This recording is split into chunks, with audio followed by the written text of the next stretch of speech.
광활한 만주평원은 화북평야보다 면적이 더 넓으며 내몽골 동부지역과 랴오닝성, 지린성, 헤이룽장성까지 넓은 범위에 걸쳐 있습니다. 만주평원의 서쪽은 다싱안린 산맥, 북쪽은 흑룡강, 동쪽은 우수리강, 남서쪽은 엔산산맥, 남동쪽은 백두대간이 둘러싸고 있습니다. 송화강과 요화강은 만주의 대표적인 젖줄로 선양, 장춘, 하얼빈과 같은 주요 도시들이 강 주변에서 발달했습니다.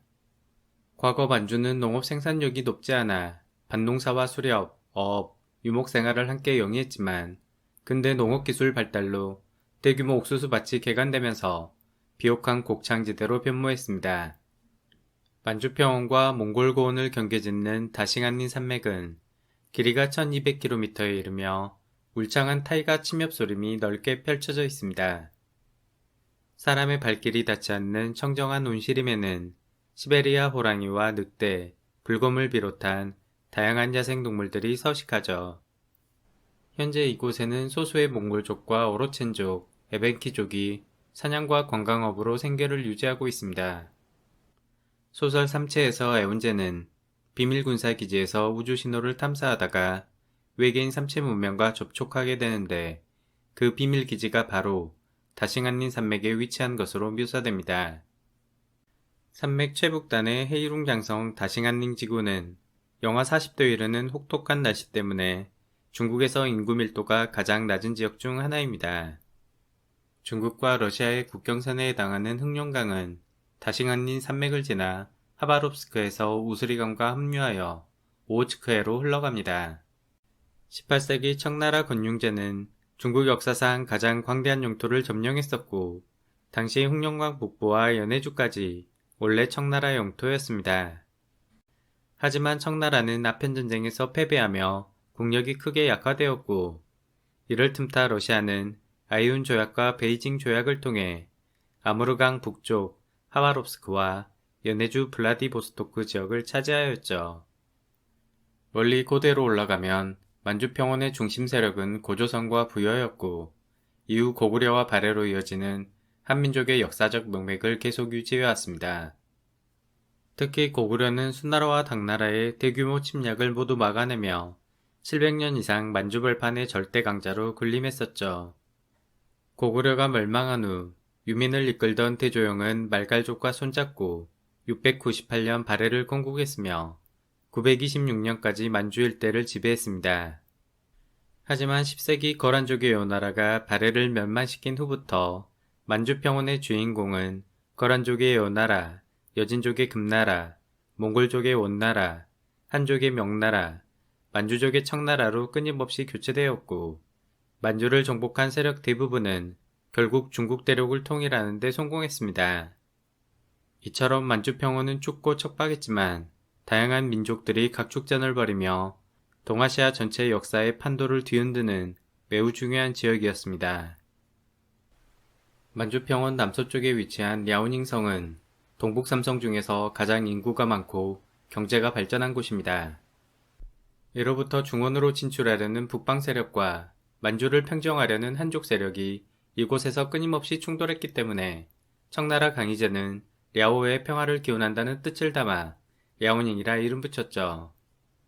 랴오닝성의 성도인 선양은 동북 삼성 최대 도시로 과거 만주족의 본거지이자 청나라의 초기 수도였습니다. 1616년 누르하치는 분열된 여진족들을 통합하고 후금을 건국해 명나라의 반기를 들었습니다. 누르하치는 명나라와 조선 연합군을 상대로 사루후 전투에서 큰 승리를 거두며 선양을 점령하고 수도로 삼았습니다. 영화 광해 왕이 된 남자의 배경이 바로 사루후 전투 전후 시대로 후금과 명나라의 갈등 속에서 조선이 중립 외교를 시도하던 시기입니다. 누르하치의 아들 홍타이지는 후금을 청나라로 개명하고 자신들의 정체성을 만주족으로 규정지었습니다. 한편 인조반정으로 광해군이 폐위되면서 조선의 외교 정책은 다시 친명사대 외교로 선회했습니다. 이에 홍타이지는 조선을 침략해 병자호란을 일으켰고 인조는 3개 구고들의 치욕을 겪으며 소현세자를 비롯한 수십만 명의 인질들이 선양으로 끌려가 노예로 거래되었죠. 우리의 쓰라린 역사가 서려있는 선양에는 홍타이지가 자금성을 모방해 건설했던 무크덴 궁전이 원형 그대로 남아있습니다. 선양에서 남동쪽 100km 거리의 하이청시는 고구려 안시성이 위치했던 곳으로 요동 방어선의 핵심 요새였습니다. 당태종 이세민은 645년 대규모 주력 부대를 이끌고 2개월간 안시성을 공격했으나 고구려의 끈질긴 항전을 뚫지 못하고 패배했습니다. 을지문덕의 살수 대첩 이후 고구려는 명장 당태종을 상대로 안시성 전투에서 연이어 승리함으로써 한민족의 강한 자주성을 만방에 각인시켰습니다. 요동반도 끝에 위치한 항구도시 달에는 고구려의 해양방어를 담당하던 비사성이 위치한 군사 거점이었습니다. 부여성, 현도성, 요동성, 안시성, 건안성, 비사성으로 이어지는 고구려의 천리장성은 외세의 침입을 막기 위한 강력한 요동 방어선이었습니다. 다른시 대역산 위에 지어진 비사성은 고구려 특유의 고러봉식 형태를 보이며 성벽 대부분이 양호한 상태로 보존되어 고구려의 기상을 생생하게 느낄 수 있습니다. 고러봉식 산성이란 산 정산 능선을 따라 성벽을 세우고 절벽과 계곡의 험준한 산악 지역을 적극 활용하여 방어력을 극대화한 방식입니다. 다렌시는 노후는 다렌에서란 말이 있을 만큼 북부에서 가장 쾌적한 도시로 손꼽히며 조선과 석유화학 산업이 발달한 곳입니다. 러일 전쟁에서 승리한 일본은 요동반도를 러시아로부터 넘겨받았고 다렌에서 하얼빈까지 이어지는 남반주 철도를 개발했습니다. 일본은 다렌을 만주 지배의 거점으로 삼았고 안중근과 신채호, 이회영 열사를 비롯한 다수의 독립운동가들이 다렌의 리순 감옥에서 순국하였습니다. 랴오닝성의 단둥시는 압록강을 사이에 두고 북한 신의주와 마주보고 있습니다. 6.25 전쟁 당시 유엔군의 폭격으로 끊어진 압록강 단교는 관광명소로 활용되고 있으며 새로 건설된 압록강 철교를 통해 단둥과 북한 신의주 사이에 화물 운송이 이루어집니다. 단둥시는 압록강을 통한 탈북민의 중요 루트 중 하나였지만 현재는 국경 수비대의 감시가 삼엄하여 탈북이 어려운 상황입니다. 지린성은 백두산과 두만강, 압록강을 경계로 한반도와 가장 긴 국경을 접하고 있습니다. 일제강점기 때 이 지역은 간도로 불렸으며 독립운동가와 많은 가난한 농민들이 일제의 통제력이 미치지 않는 간도로 이주했습니다. 지린성 판스시는 독립군의 근거지인 신흥무관학교가 세워졌던 곳입니다. 신흥무관학교에서 양성된 독립군들은 1920년 청산리 전투와 봉오동 전투를 주도했습니다. 일본은 1931년 만주사변을 통해 만주를 중국 침략을 위한 병창기지로 삼았고 마지막 황제 푸이를 괴뢰정권 만주국의 허수아비 왕으로 내세웠습니다. 당시 박정희는 지린성 성도인 창춘시의 만주 군관학교를 수석으로 졸업하고 푸이로부터 상을 받기도 했죠.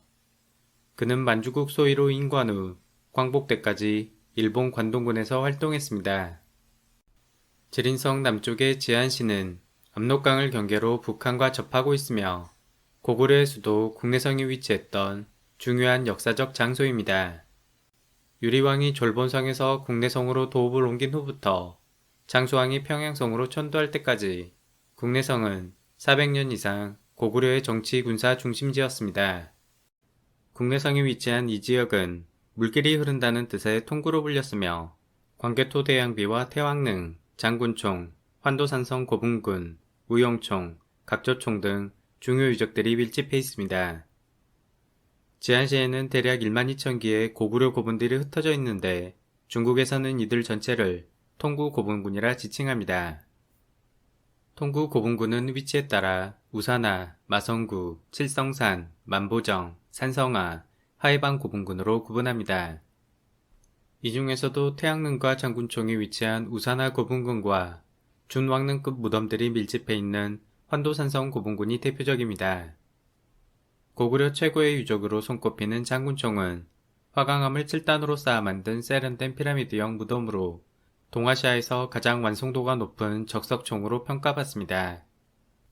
적석총이란 흙이 아닌 돌을 쌓아 만든 무덤으로 묘실이 지상 위에 위치하며 압록강 유역에서 주로 관찰되는 고구려만의 독특한 양식입니다.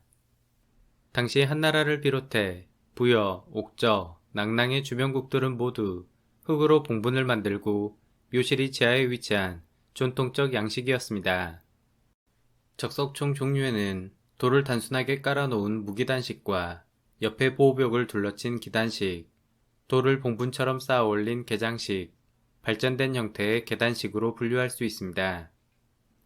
장군총 밑변은 대략 30m, 높이는 14m에 이르며 내부를 강돌로 채운 후 1에서 3m의 거대한 화강암 블록 1150개를 정교하게 짜맞추고 매끈하게 마감했습니다. 1층 기단부에 놓여있는 10톤의 거석들은 하중에 의해 돌이 바깥쪽으로 밀려나는 현상을 방지하는 장치입니다. 석실은 비교적 높은 5번째 단 위에 위치하며 석실 3변의 길이는 모두 5m 이상으로 상당히 넓은 편이죠. 석실은 도구를 당하여 한 쌍의 받침돌만 남아있고 벽화는 안타깝게도 모두 벗겨져 형체를 알아볼 수 없습니다. 학자들은 장군총의 주인을 광개토대왕 혹은 장수왕으로 추정하는데 저는 장수왕에 한 표를 던집니다. 장군총에서 남서쪽 1.8km 거리에는 광개토 대왕릉비와 거대한 태왕릉이 위치합니다. 태왕릉은 장군총의 4배 규모로 고구려 왕릉 중 가장 웅장하지만 훼손이 심하고 장군총에 비하여 기술적 완성도가 낮은 편입니다. 무덤 안에서는 화려한 금관과 금 장식품뿐만 아니라 태양의 능이 산처럼 평안하고 산봉우리처럼 견고하길 기원합니다. 라는 문구가 새겨진 벽돌이 발견되었습니다. 왕릉의 거대함과 태양이라는 명칭, 또한 광개토대왕비가 근처에 위치하기 때문에 무덤의 주인은 광개토대왕일 가능성이 매우 높습니다. 광개토대왕비는 장수왕이 아버지의 업적을 기리기 위해 제작했으며 높이 6.4m, 무게 35톤으로 동아시아에서 가장 거대한 석비입니다. 비문에는 고구려의 건국 신화 및 광개토대왕의 정복활동 내용이 자세히 기록되어 있습니다. 이 중 10여 년의 사건을 기록한 구절에 대한 해석이 한일 학자들 간에 크게 엇갈리며 치열한 논쟁을 불러일으켰죠. 일본 사학자들은 10여 년의 왜가 바다를 건너와 백제와 신라를 공격하고 신민으로 삼았다는 왜곡된 해석을 주장하며 임나 일본 부설의 근거로 삼았습니다. 하지만 광개토대왕의 업적을 기리는 석비에 뜬금없이 주어가 일본으로 바뀐 것은 논리적으로 어색하며 탁본을 위조했을 가능성 또한 제기됩니다. 이에 한국 학자들은 다양한 반박 가설들을 제시했는데 이 중 앞뒤 맥락을 고려하여 가장 논리적이고 자연스러운 해석 하나만 소개하면 백제와 신라는 내로부터 고구려의 속민으로 조공을 해왔다. 그런데 왜가 10여 년의 바다를 건너 노략질을 하는 사이 백제는 신라를 침범하고 정복지역을 신민으로 삼았다. 이에 영락 6년 왕은 친히 군사를 이끌고 백제를 토벌하였다. 라는 해석입니다. 광개토대왕비 근처에는 고구려 벽화예술의 정점이자 고구려인의 생활 모습을 생생하게 묘사한 무용청과 각저총이 위치합니다. 무용청 석실 천장은 계단형 첨두 구조를 이루며 새 벽면과 천장에는 다양한 그림들로 꾸며져 있습니다. 가운데 북벽에는 무덤의 주인이 손님을 맞이하는 적객도, 동벽에는 방울문양 옷을 입은 남녀가 춤을 추는 무용도, 서벽에는 교과서 표지에 등장하는 그 유명한 수렵도가 그려져 있습니다. 깃털관모 조우관을 쓴 기마병의 세밀한 옷차림과 몸을 비틀어 활을 쏘는 역동적 사격 자세는 고구려 벽화의 수준 높은 예술성을 잘 보여줍니다. 각저총의 씨름도는 한민족의 전통 씨름 문화가 고대에도 원형 그대로 존재했음을 알려줍니다. 흥미로운 점은 좌측 선수 얼굴이 메브리코의 서역인으로 확인되며 고구려와 서역 간에 활발한 교류가 이루어졌음을 시사합니다. 광개토대왕비 서쪽 5km 거리의 환도산성은 국내성을 방어하기 위해 축조된 견고한 요새입니다. 환도산성 아래 넓은 평지에는 1500기 이상의 중대형 고분들이 아름답게 늘어서 있으며 1000기는 봉분형, 500기는 적석형으로 구분됩니다. 나름 피라미드 형태를 지닌 너비 20m, 5단 이상의 계단형 적석총들은 고구려 귀족들의 무덤으로 추정되죠. 3개의 방을 가진 삼실총에는 성 바깥에서 전투를 벌이는 군인들이 그려져 있으며 완전 무장한 기병의 갑주가 자세히 묘사되어 귀중한 사료로 평가받습니다. 귀감묘로 불리는 봉분형 흙무덤에서는 거북이 등껍질 문양의 벽화가 발견되었습니다. 중국 정부는 찬란했던 고구려 유적과 역사를 중국 내 소수민족의 역사로 편입시키기 위해 지속적으로 동북공정을 꾀하고 있습니다. 광개토 대항비와 장군총, 환도산성 고구려 유적들을 유네스코에 등재하면서 중국 변경의 고대 왕조 유적으로 설명하며 한민족 역사의 독립성을 지우려 시도하고 있죠. 하지만 웅장한 국내성 유적들은 광대한 영토를 정복했던 고구려 제국의 막강한 국력과 자주성을 명확하게 증명하고 있으며 지울 수 없는 한민족 역사의 유산이자 긍지입니다. 지린성 동쪽의 연변 조선족 자치주는 과거 동관도로 불렸고 북한 및 러시아와 국경을 접하고 있습니다. 연변에는 조선족 70만 명 정도가 거주하고 있으며 영화 황해나 범죄도시에서처럼 거칠고 빈곤한 이미지가 강합니다. 실제 연변은 저출산과 고령화, 인구 유출이 심하여 중국 내에서도 인구 감소가 심한 지역으로 손꼽히죠. 연변 농징시는 시인 윤동주의 고향으로 그의 대표작 별 해는 밤을 탄생시킨 곳입니다. 간도의 광활한 자연환경과 식민지 지식인으로서의 성장 배경은 그의 작품이 단순한 서정시를 넘어 깊은 사색과 역사적 의미를 함께 만든 중요한 자양분이 되었습니다. 중국 최북단의 헤이룽장성은 철도, 광산, 철강의 초창기 산업화를 이끈 지역이었습니다. 헤이룽장성 송도인 하얼빈은 여진족 금나라의 초기 수도였고 근대 러시아의 영향을 받아 철도 교통의 요충지로 발전했습니다. 당시 하얼빈역은 러시아 동청철도와 일본 남반주 철도 노선이 교차하는 지점이었고 안중근 의사가 제국주의 침략에 대한 정당한 응징을 드러내기에 더없이 적합한 장소였습니다. 2차 세계대전 때 일본 관동군 소속 731 부대는 생화학 무기 개발을 위해 이곳 하얼빈에서 끔찍한 생체 실험을 자행했었죠. 현대 하얼빈은 매년 1월 세계적 얼음 조각 축제를 개최하고 있으며 100만 명 이상의 많은 관광객들이 이곳을 방문합니다. 헤이룽장성 무단장은 발해의 초기 수도인 상경 용천부가 위치했던 곳입니다. 용촌이란 이름에서 알 수 있듯 송화강 주류인 목단강이 흘러 농업과 물자 교육에 유리한 지역이었고 대조영은 이곳에서 발해를 궁극했습니다. 다음 영상에서는 양쯔강이 흐르는 상하이, 장수성, 안우이성, 후베이성, 충칭, 쓰촨성, 칭하이성의 중국 중부 지역을 살펴보겠습니다. 끝까지 시청해 주셔서 감사합니다.